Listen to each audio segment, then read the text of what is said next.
চাঁদ রাতের ব্লগ নিয়ে চলে আসলাম। চাঁদ রাতে কি করেছি সেগুলোই শেয়ার করব। কেমন আছেন আপনারা সবাই? আশা করছি ভালো আছেন। চাঁদ রাতের মেইন প্ল্যানিং ছিল মন্দিরার বাসায় যাওয়া। বাসায় গিয়েই দেখি আমাকে লুচি করতে ধরিয়ে দিয়েছে।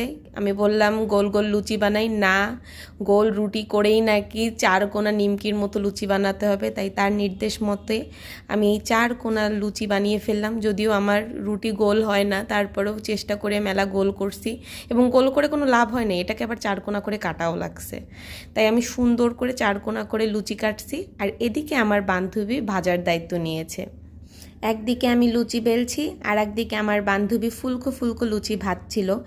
আর মন্দিরা কিন্তু লুচির ময়মটা নিজেই দিয়েছে, এর জন্য খুব সুন্দর লুচিও হয়েছে। লুচিগুলো বেশ ভালো ফুলছে আর বেশ নরমও কিন্তু হয়েছে।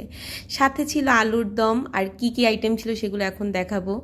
লুচি ছিল আর আলুর দমটা এত মজা হয়েছে, দেখতে কত মজা মজা লাগছে। আবার আমার ক্ষুধা লেগে গেছে, কিন্তু কিছু করার নাই, এগুলো সব পেটে কালকে চলে গিয়েছে।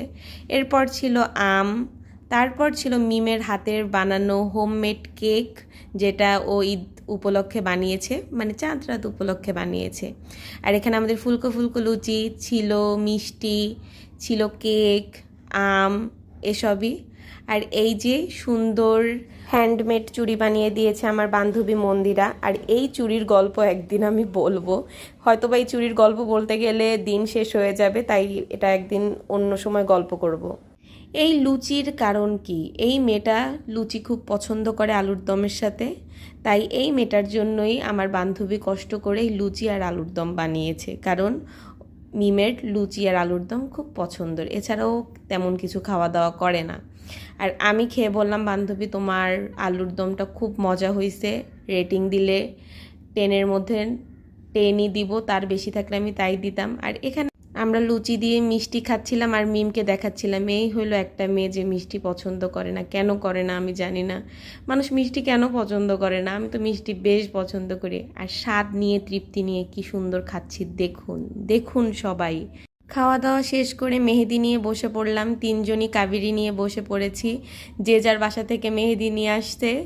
আর এখানে মন্দিরার কথায় একটু ট্রানজ্যাকশন ভিডিও নাকি করে দিতে হবে তাকে, তাই কিছু ক্লিপ নিয়েছিলাম।